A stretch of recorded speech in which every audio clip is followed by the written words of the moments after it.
A+2 സ്വാഗതം. സർക്കാർ ഉദ്യോഗസ്ഥർ അറിഞ്ഞിരിക്കേണ്ട ഒരു പ്രധാനപ്പെട്ട എപ്പിസോഡാണ്. ഈ സാലറി അക്കൗണ്ടുമായി ബന്ധപ്പെട്ടതാണ് എന്നുള്ളത് കൊണ്ട് തന്നെ നിങ്ങൾക്ക് കൂടുതൽ പ്രയോജനപ്പെടും. ചില കാര്യങ്ങൾ ചിലർക്ക് അറിയില്ല എന്നുള്ളത് കൊണ്ടാണ്. സാലറി അക്കൗണ്ടുകൾ നമ്മൾ സാധാരണ നമ്മുടെ ഓഫീസ് അല്ലെങ്കിൽ നമ്മുടെ സ്ഥാപനം നമ്മളോട് ആവശ്യപ്പെടുന്ന ബാങ്കുകളിലാണ് നമ്മൾ അക്കൗണ്ട് തുറക്കുക. അതിനെ സാലറി അക്കൗണ്ട് തന്നെയാണ് എന്ന് പറയും. ഈ സാലറി അക്കൗണ്ടിലേക്കാണ് പ്രതിമാസം നമുക്ക് കിട്ടേണ്ട ശമ്പളവും അതുപോലെ മറ്റ് ആനുകൂല്യങ്ങളും ഒക്കെ എത്തിച്ചേരുക. അത് ബാങ്കിൽ നിന്നും നമ്മൾ സമയാസമയങ്ങളിൽ ആവശ്യാനുസരണം വിത്ഡ്രാ ചെയ്യുകയും ചെയ്യും.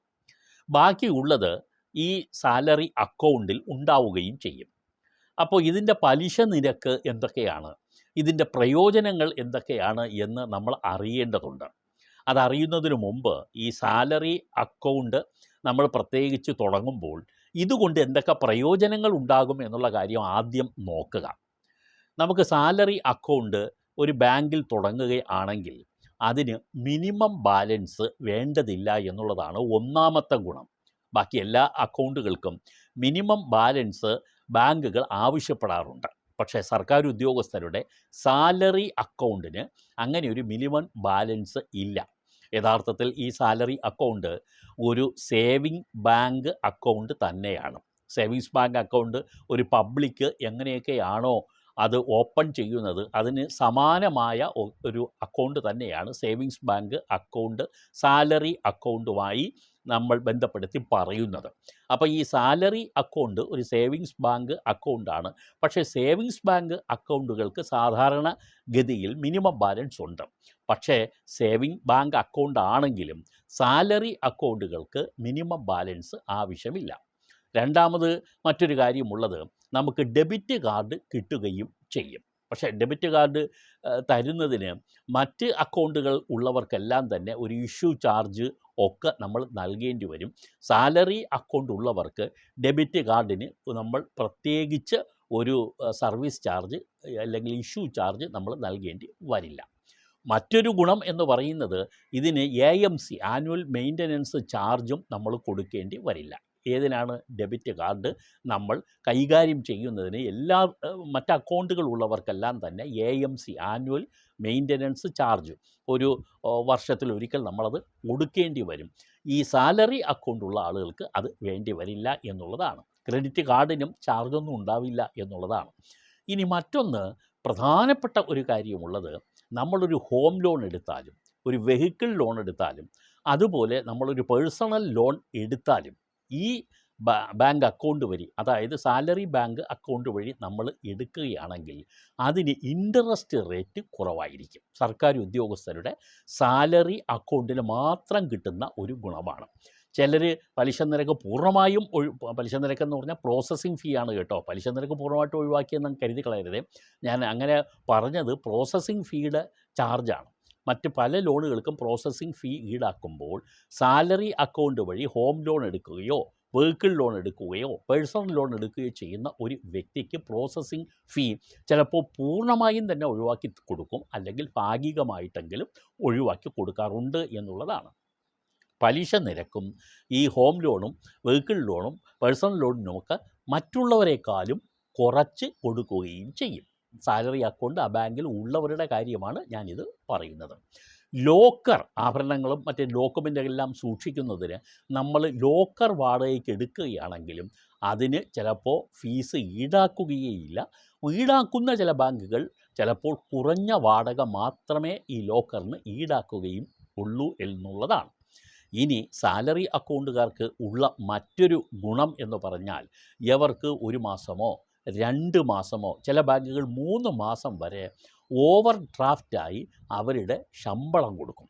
ശമ്പളം 1 മാസം കിട്ടിയില്ല എങ്കിലും നമുക്ക് ബാങ്കുകാർ അത് ഓടിയായി നമുക്ക് അനുവദിച്ച് തരാറുണ്ട്. അത് സാലറി അക്കൗണ്ട് ഉള്ളവർക്ക് മാത്രമാണ് ആ ഗുണം കിട്ടുന്നത്. ഇതാണ് പൊതുവായി നമുക്ക് ഗുണപരമായ ചില കാര്യങ്ങൾ സാലറി അക്കൗണ്ടുള്ള എംപ്ലോയീസിന് കിട്ടുന്നത്.